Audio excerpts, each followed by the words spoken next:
పన్నుల వాటాలో రాష్ట్రాలకు 50% వాటాలు ఇవ్వాల్సిందేనని సెంట్రల్ ఫైనాన్స్ కమిషన్ కోరింది రాష్ట్ర ప్రభుత్వం. రాష్ట్రంలో జీతాల చెల్లింపు కంటే అప్పులకు కట్టే వడ్డీలే అధికమయ్యాయని, రుణాల్ని రీస్ట్రక్చర్ చేసే అవకాశం ఇవ్వాలని కోరింది. ఇక తెలంగాణ భవిష్యత్ ప్రణాళికలు అద్భుతంగా ఉన్నాయన్నారు central finance commission chairman Panagariya. రాష్ట్రాల డిమాండ్లను కేంద్రానికి నివేదిక ఇస్తామని ప్రకటించారు.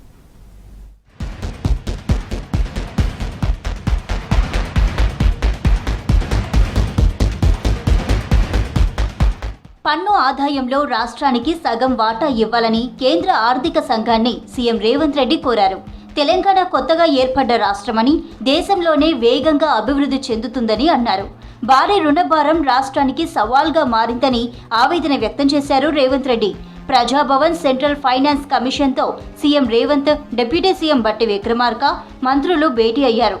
రాష్ట్ర తలసరి ఆదాయం ఎక్కువగా ఉన్నప్పటికీ సంపద, ఆదాయం మధ్య పెద్ద అంతరం ఉందన్నారు.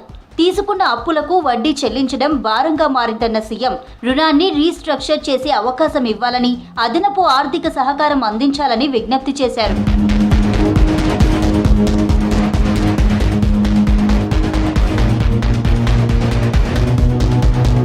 సెసెసర్ ఛార్జీల్లో రాష్ట్రాలకు వాటా ఇవ్వాలన్నారు ముఖ్యమంత్రి రేవంత్ రెడ్డి. అన్ని రాష్ట్రాల తరపున ఈ డిమాండ్ను కమిషన్ ముందు ఉంచుతున్నామని చెప్పారు. ఈ డిమాండ్ను నెరవేర్చితే దేశాన్ని $5 ట్రిలియన్ ఎకానమీగా మార్చాలని, ప్రధాని నరేంద్ర మోదీ ఎంచుకున్న లక్ష్య సాధనకు మేము సంపూర్ణంగా సహకరిస్తామని చెప్పారు రేవంత్ రెడ్డి.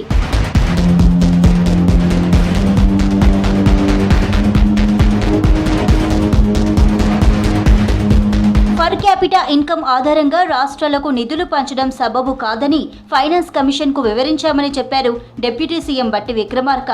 రాష్ట్రాలకు ఆర్థిక వెసులుబాటు ఇవ్వాలని డిమాండ్ చేశారు. ఉద్యోగుల జీతాల కంటే అప్పులకు వడ్డీలే ఎక్కువ కడుతున్నామన్నారు. 10 ఏళ్ల బీఆర్ఎస్ పాలనలో రాష్ట్రం అప్పుల కుప్ప అయిందని ఆరోపించారు బట్టి.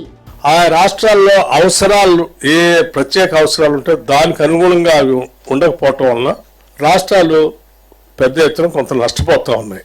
ధనిక రాష్ట్రంతో ఉన్నటువంటి రాష్ట్రంలో గత 10 ఏళ్లు పాలన చేసినటువంటి ప్రభుత్వాలు విపరీతమైనటువంటి అప్పులు చేసి, ఆ అప్పులు భారం పెరిగిపోయి ఈరోజు అది ఏ స్థాయికి వెళ్ళింది అంటే, అప్పులు వడ్డీలు కట్టేటువంటి డబ్బులు జీతాలు కట్టేటువంటి డబ్బుల కంటే ఎక్కువగా ఉంటున్నాయి.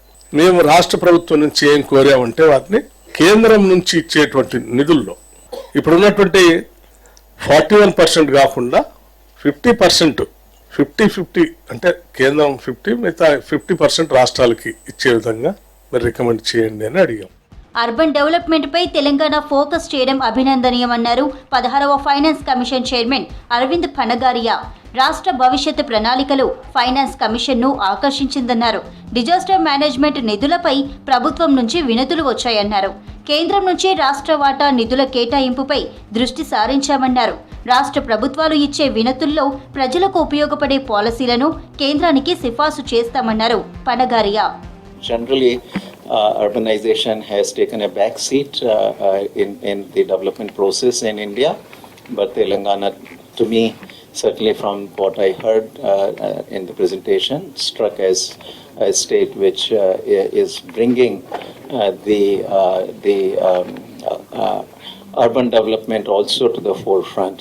This doesn't mean that there is any neglect of the rural development in India. Nobody can actually neglect rural development. That is absolutely essential for all sorts of reasons.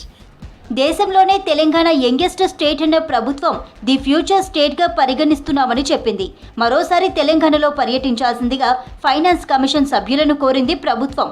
దేశానికి మరింత సమగ్రమైన, ఆర్థికంగా సాధికారత కలిగిన భవిష్యత్తును రూపొందించడానికి మీతో చర్చలకు ఎదురు చూస్తున్నామని చైర్మన్ పనగారియాకు వివరించింది.